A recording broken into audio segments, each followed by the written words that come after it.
नमस्कार दोस्तों, मैं उदय शुक्ला सरस्वती विद्या मंदिर इंटर कॉलेज इतियाथो गोंडा में शिक्षण कार्य कर रहा हूं।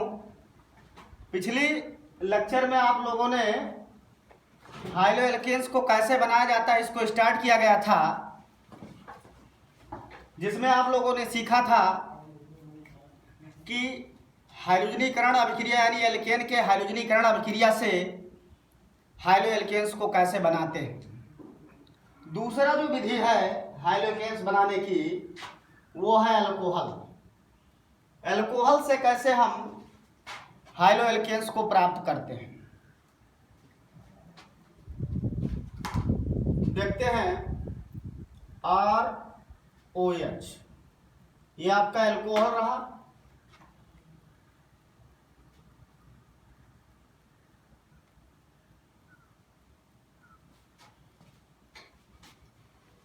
मुख्य रूप से अल्कोहल से हम 3 प्रकार से एल्किल हाइलाइड को प्राप्त कर सकते हैं।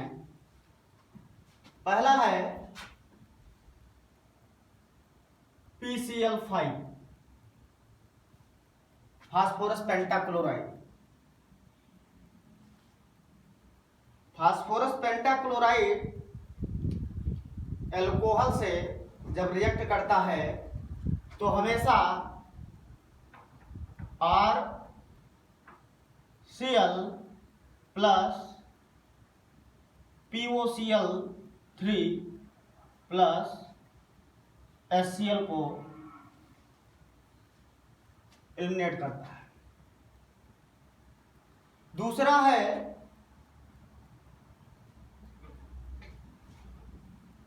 SOCl2 thionyl chloride. Thionyl chloride की क्रिया अल्कोहल के साथ कराई जाती है तो बनता है RCl plus SO2 plus HCl। तीसरा है PCl3 फास्फोरस ट्राइक्लोराइड। इसकी क्रिया अल्कोहल से कराने पर हमेशा अल्कोहल के 3 मॉलिक्यूल पार्टिसिपेट किया करते हैं। तो यहाँ पे 3 मॉलिक्यूल्स अल्कोहल के लिए जाएंगे तो यहाँ पे हमें प्राप्त होगा 3 molecules of alkyl halide plus H3PO3। वैसे सामान्य तौर पे अगर देखा जाए तो चाहे अल्कोहल हो चाहे कोई एसिड हो,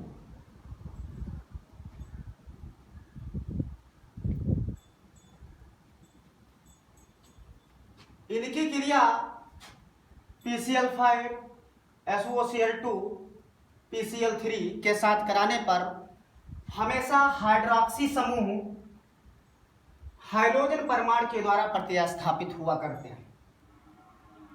अर्थात हम कह सकते हैं कि ये तीनों क्लोरीकारक का कार्य करते हैं, अर्थात हाइड्रोक्सी समूह को हटा करके हाइड्रोजन परमाणु को जोड़ने का कार्य करते हैं। तो इसकी क्रिया चाहे एसिड की क्रिया चाहे अल्कोहल की क्रिया PCl5 के साथ कराई जाएगी तो हमेशा OH समूह या अल्कोहल का OH समूह PCl5 के साथ क्रिया कराई जाएगी तो ये हटेगा और एक हाइड्रोजन परमाणु इस पे जुड़ेगा। तो शार्ट तरीके से हम समझ सकते हैं कोई भी अल्कोहल है कोई भी एसिड है, ये हमेशा PCl3 PCl5 thionyl chloride SOCl2 ये तीनों हमेशा हाइड्रोक्सी समूह को हटा करके क्लोरीन परमाणु को जोड़ा करते हैं। अर्थात कोई उदाहरण लिया जाए जैसे CH3 CH2 OH plus PCl5 gives out PCl3 CH3 CH2 Cl plus PO Cl3 plus HCl।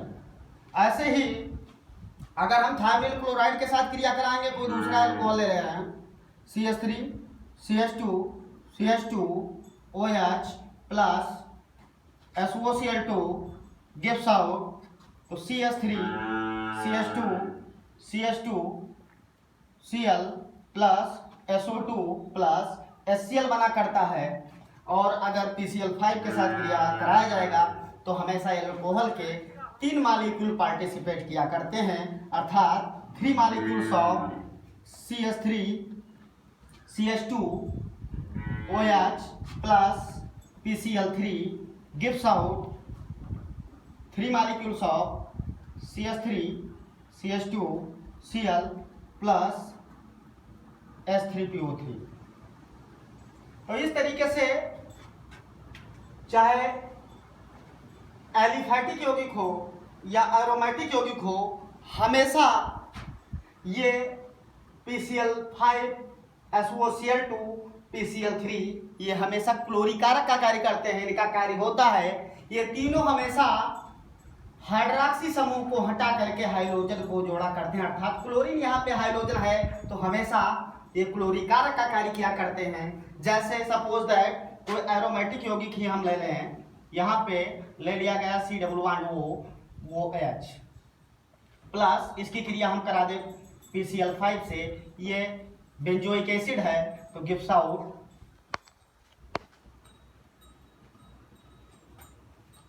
तो यहाँ पे इधर एरो लगाए दे रहे हैं, उधर दिखाई नहीं पड़ रहा होगा। तो यहाँ पे ये आपकी बेंजोइक एसिड है, इसकी क्रिया अगर हम कराएंगे PCl5 से तो यहाँ पे बेंजोइल क्लोराइड बना करता है।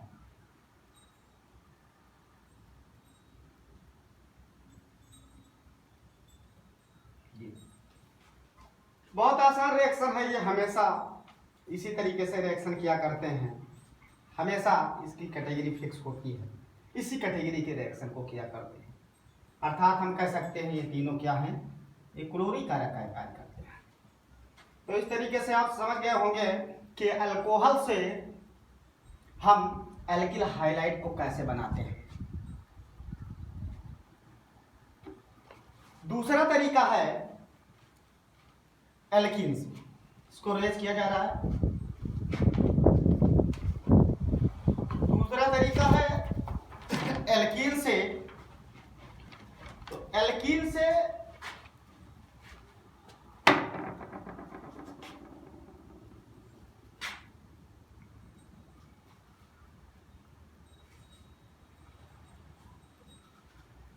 एल्कीन की क्रिया हाइड्रोजन अम्ल के साथ कराने पर एल्किल हाइलाइड का निर्माण होता है।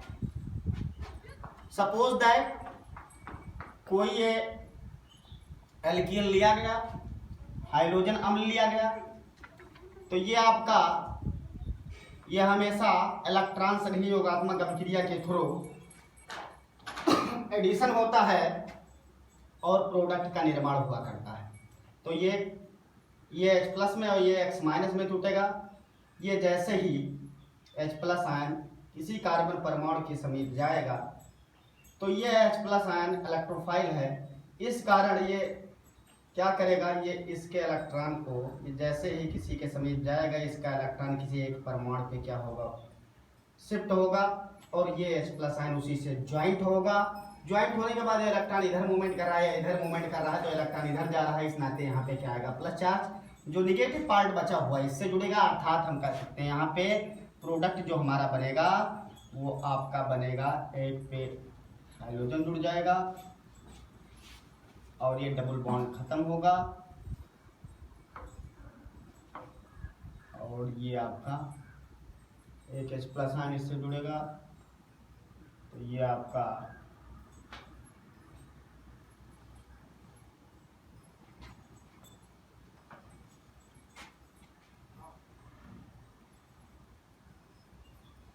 तो इस तरीके से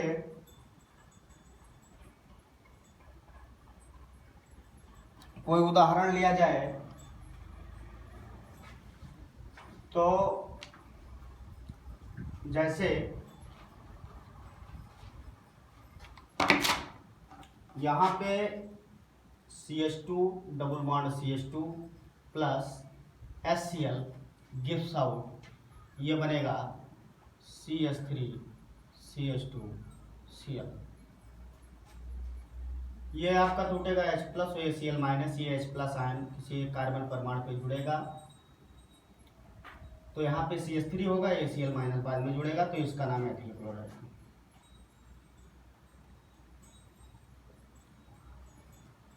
ऐसे ही एल्कीन जब आपकी सम्मित होगी तो एडिशन बिल्कुल सामान्य तरीके से होगा। जिस कार्बन परमाणु पे जोड़ना चाहें उस कार्बन परमाणु पे जोड़ सकते हैं, लेकिन अनसिमेट्रिकल एल्कीन्स आने पर हम एक नियम फॉलो करते हैं जिसका नाम मार्कोनी का आपका नियम है। बहुत आसान नियम है। जैसे सपोज दैट कोई उदाहरण ये आ गया, ये आपकी ऐसी एल्कीन्स है जिसे बाइसेक्ट करने पर 2 इक्वल पार्ट में डिवाइड नहीं हो रहा।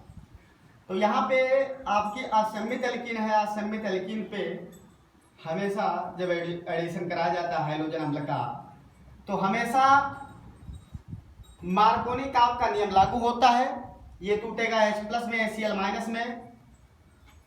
तो मार्कोनी का आपका नियम बहुत आसान है। यह नियम कहता है कि धन आयन वहां जुड़ेगा जहां पे हाइड्रोजन की संख्या अधिक होती है। छोटा सा नियम है, यानी H प्लस आयन यहाँ पे जुड़ेगा, इलेक्ट्रॉन ये इधर आएगा तो यहाँ पे आएगा, ये इलेक्ट्रॉन इधर शिफ्ट होगा, यहाँ पे निगेटिव इलेक्ट्रोमैग्नेटिक प्रभाव के कारण, और ये H प्लस आयन इससे जुड़ेगा क्योंकि हमेशा इलेक्ट्रॉन मूवमेंट क्या करते हैं, प्रोटॉन मूवमेंट नहीं करते हैं। इलेक्ट्रॉनों का मूवमेंट हमेशा दिखाया जाता है, एरो का जो मूवमेंट होता है, एरो को जो सिंबलाइज किया जाता है वो हमेशा निगेटिव से पॉजिटिव की तरफ किया जाता है। तो इस तरीके से H प्लस आयन जैसे इससे जुड़ेगा, ये Cl माइनस जब ये इधर जा रहा है तो यहाँ पे क्या आएगा, यहाँ पे आपका आएगा प्लस चार्ज, और इस प्लस चार्ज से कौन जुड़ेगा, ये Cl माइनस हो जाएगा। तो प्रोडक्ट जो फाइनली बनेगा वो बनेगा CH3 CH Cl उसके बाद CH3, अर्थात ये आपका 2 डिग्री एल्केन हाइलाइट।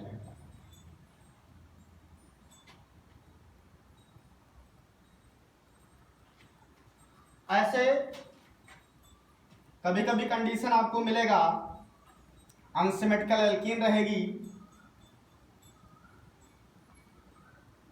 HBr रहेगा और पेरोक्साइड।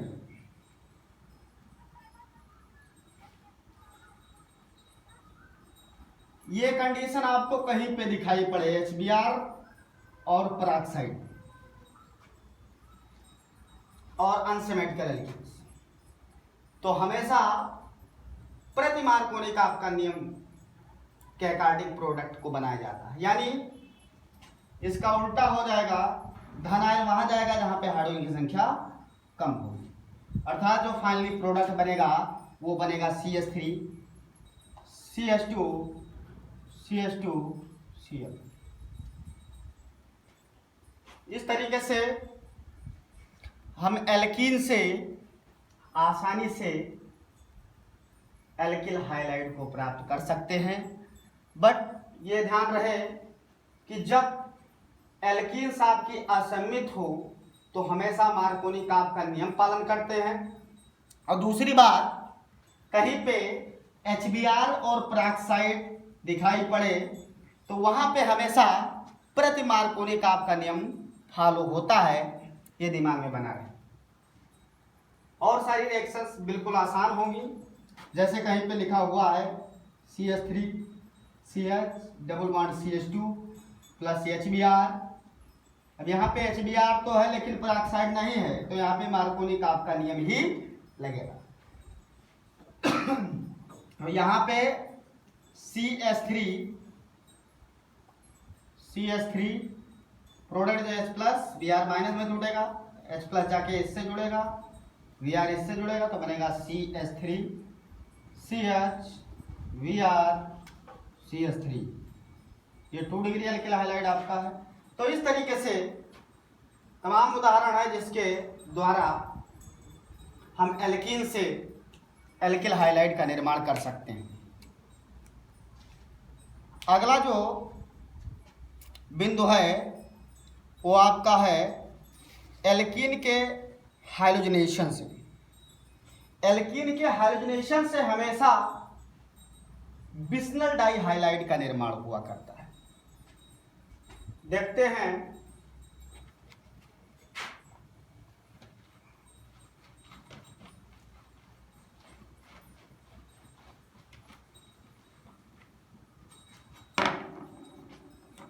ये आपकी एल्कीन रही, CH2 double bond CH2 plus Cl2 लिया गया। ये हमेशा CCl4 कार्बन टेट्राक्लोराइड उपस्थित में इसका एडिशन होता है, तो ये बनेगा आपका CH2Cl सिंगल बॉन्ड CH2Cl। तो इस तरीके से ये रिएक्शन, ये आपकी एल्कीन है, हाइड्रोजन का योग हुआ, कार्बन टेट्राक्लोराइड की उपस्थिति में रिएक्शन होगी, तो ये आपका बन जाएगा पिक डाइहाइड्राइड।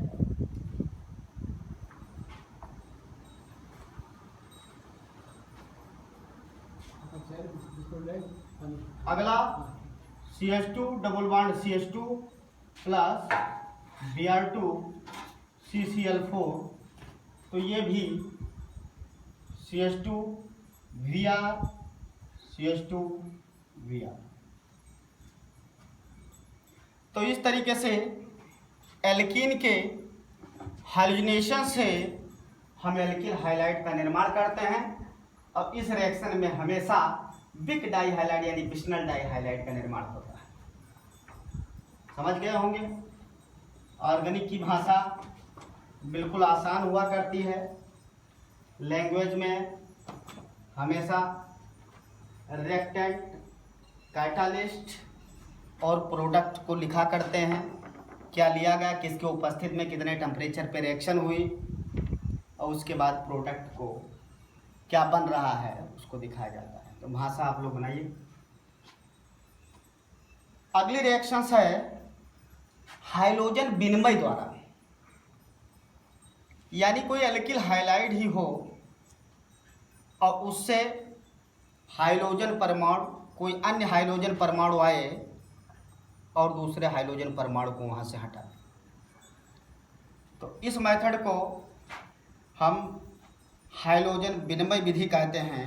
हाइड्रोजन विनिमय विधि को जानते हैं, ये कोई आपका लिया गया एल्किल हाइलाइड RX प्लस लिया गया NaX,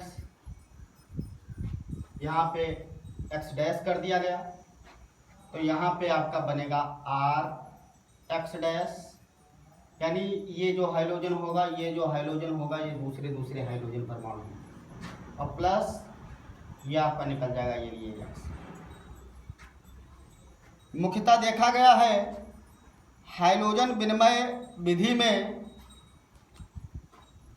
सोडियम आयोडाइड को प्रयुक्त करते हैं।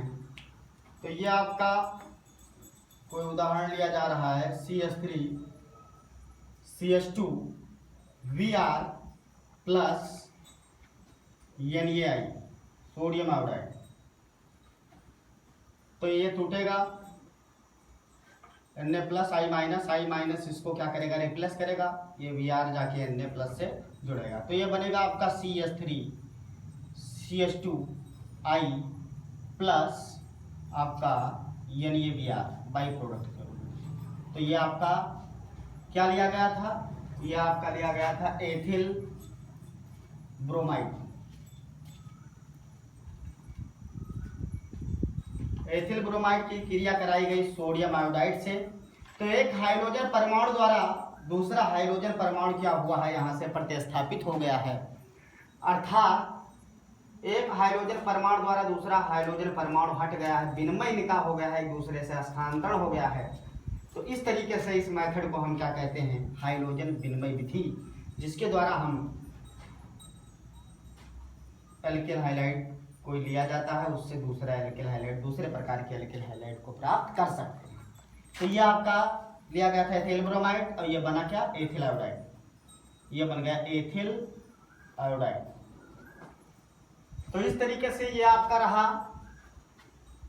हाइड्रोजन विनिमय विधि, ये आपका था हाइड्रोजन विनिमय विधि। और एक और बचा हुआ है वसीय अम्लों के सिल्वर लवण द्वारा। इससे भी एल्किल हाइलाइड को बना सकते हैं बहुत आसानी से। जैसे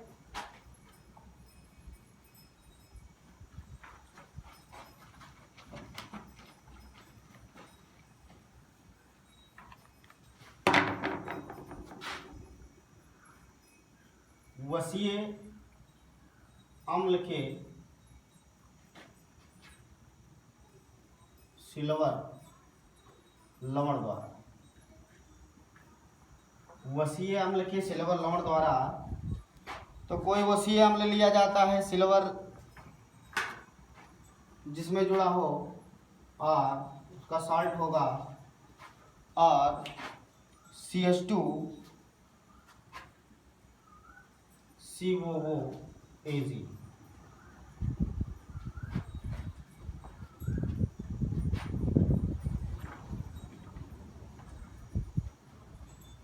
ब्रोमीन लिया जाएगा और प्लस CCl4। होता क्या है,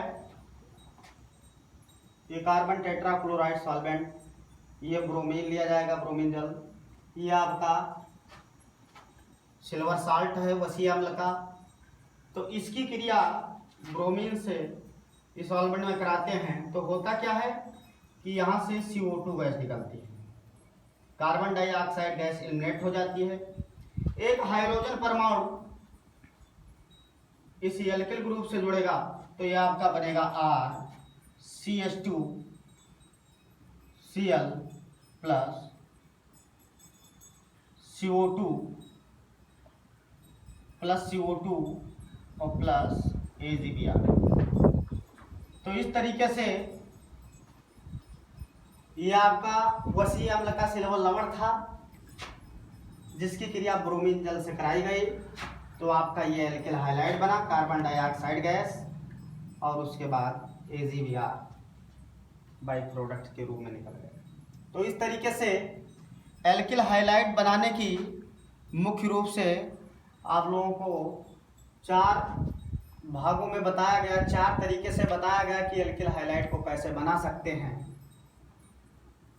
पहला था एल्केन से, दूसरा था एल्कोहल से, तीसरा था एल्कीन से, चौथा था हाइड्रोजन विनिमय द्वारा और पांचवा आपका वसीय अम्ल के सिल्वर लवण द्वारा।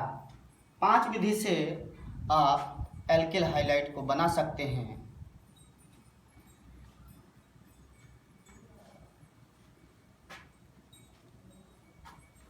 इसमें थोड़ा और क्लियर किए दे रहा हूं।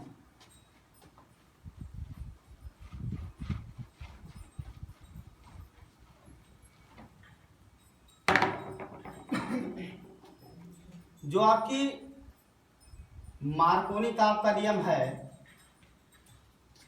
मार्कोनी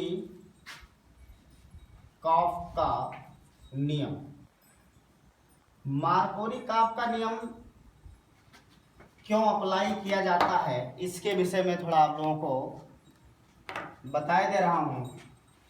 वास्तव में जो आपकी अनसिमेट्रिकल एल्कीन होती है CH3 CH double bond CH2 plus HCl gives out, तो यह नियम कहता है कि H प्लस आयन वहां जाएगा जहां पे, यानी धन आयन वहां जाएगा जहां पे हाइड्रोजन की संख्या अधिक होगी, अर्थात डबल बॉन्डेड कार्बन परमाणु को देखा जाता है। तो यहाँ पे एक कार्बन परमाणु है, यहाँ पे 2 कार्बन परमाणु है, तो यह H प्लस आयन इस नियम के अनुसार यहां जुड़ता है। तो क्यों जुड़ता है इसका भी कारण है। जैसे ही ये H प्लस में टूटेगा, ये Cl माइनस में टूटेगा, और यह H प्लस आयन जैसे ही डबल बॉन्डेड यहाँ पे पाई इलेक्ट्रॉन से, इसलिए इलेक्ट्रॉन दिस सेंटर है यहाँ पे, तो ये H प्लस आयन चाहे इस कार्बन परमाणु के पास या इस कार्बन परमाणु के पास जैसे आएगा, तो ये इलेक्ट्रोमेरिक प्रभाव आप लोगों ने पढ़ा होगा, अभिकर्मक के द्वारा पाई इलेक्ट्रॉनों का विस्थापन, अभिकर्मक के द्वारा पाई इलेक्ट्रॉनों का विस्थापन ही क्या कहलाता है, इलेक्ट्रोमेरिक प्रभाव कहलाता है। तो ये इलेक्ट्रॉन आपका यहाँ आएगा, यहाँ पे निगेटिव आएगा और यह negative charge H plus ion को जुड़ेगा। तो जैसे ही H प्लस आयन इससे जुड़ता, H प्लस आयन इससे जैसे जुड़ेगा, तो इलेक्ट्रॉन इधर जा रहा है, तो यह आपका बनेगा CH3 Cl single bond CH3 और यहां पे पॉजिटिव चार्ज आ जाएगा। अब बचा हुआ है निगेटिव पार्ट, तो Cl माइनस आपका यहां जुड़ेगा, तो आपका मुख्य उत्पाद ये प्राप्त होगा CH3 CH Cl CH3। दूसरे टर्म पे अगर देखा जाए तो यहाँ पे H प्लस आयन आपका इस पे जुड़ेगा और उसके बाद Cl माइनस आपका यहाँ जुड़ेगा। तो ये H प्लस आयन जब इस पे जुड़ेगा, इस कार्बन परमाणु पे जहाँ पे हाइड्रोजन की संख्या कम है, CH3 CH2 CH2 पॉजिटिव, और उसके बाद यहाँ पे हाइड्रोजन CX माइनस इससे जुड़ेगा, तो ये बनेगा आपका CH3 CH2 CH2 Cl। तो यहाँ पे जो इंटरमीडिएट बन रहा है ये आपका 1 डिग्री कार्बोकैटायन बन रहा है, और यहाँ पे जो इंटरमीडिएट बन रहा है यह आपका कार्बन परमाणु इससे भी जुड़ा हुआ है, इससे भी जुड़ा हुआ है, तो यहाँ पे 2 डिग्री कार्बोकैटायन यानी कार्बोकैटायन बन रहा है, कार्बोथेनायन। इस नाते ये जो 2 डिग्री कार्बोकैटायन होते हैं ये ज्यादा अस्थायी होते हैं। इस नाते जिस रिएक्शन में इंटरमीडिएट जितना ज्यादा अस्थायी होगा उसका उत्पाद भी उतना ज्यादा अस्थायी हुआ करता है। इसीलिए हमेशा जो अनसिमेट्रिकल एल्कीन्स होते हैं उनका एडिशन हमेशा मार्कोनी का नियम के अनुसार ही कराया जाता है। अगर हम कार्बोकैटायन के अस्थायित्व की बात करें तो कक्षा 11 में आप लोग पढ़े हैं 1 डिग्री 2 डिग्री और 3 डिग्री कार्बोकैटायन, तो सबसे ज्यादा अस्थायी ये हुआ करता है, उससे कम ये हुआ करता है, सबसे कम ये हुआ करता है। इसका भी कारण है हाइपर कॉन्जुगेशन, अतिसंयुग्मन। अतिसंयुग्मन इसका व्याख्यान करता है कि 3 degree carbocation is more stable than 2 degree than 1 degree. तो आप लोगों ने हाइपर कॉन्जुगेशन को बेहतर तरीके से क्लास में पढ़ा ही होगा और इस रिएक्शंस को अच्छे से समझ पाए होंगे। तो मार्कोनी का नियम क्यों पालन किया जाता है अनसिमेट्रिकल एल्कीन्स के एडिशंस में, यह आपको समझ में आया होगा, क्योंकि यहाँ पे जो इंटरमीडिएट बन रहा है 2 डिग्री ये ज्यादा अस्थायी है, तो जितना ज्यादा अस्थायी इंटरमीडिएट बनेगा उतना ही ज्यादा अस्थायी आपका प्रोडक्ट हुआ करता है। इसी नाते हमेशा अनसिमेट्रिकल एल्कीन्स का जब एडिशन कराया जाता है तो मार्कोनी का नियम पालन करते हैं।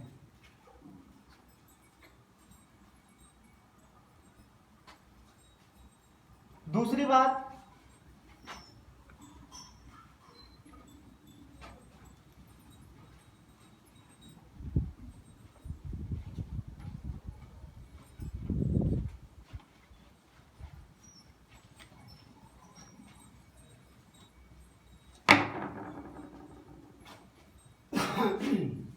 तो इस तरीके से आप लोगों का ये एल्किल हाइलाइट यानी हाइड्रोएल्केन्स बनाने की सामान्य विधि समाप्त हुआ। अगला जो टॉपिक होगा वो नेक्स्ट वीडियो में आपको प्रोवाइड कराया जाएगा। तब तक के लिए धन्यवाद।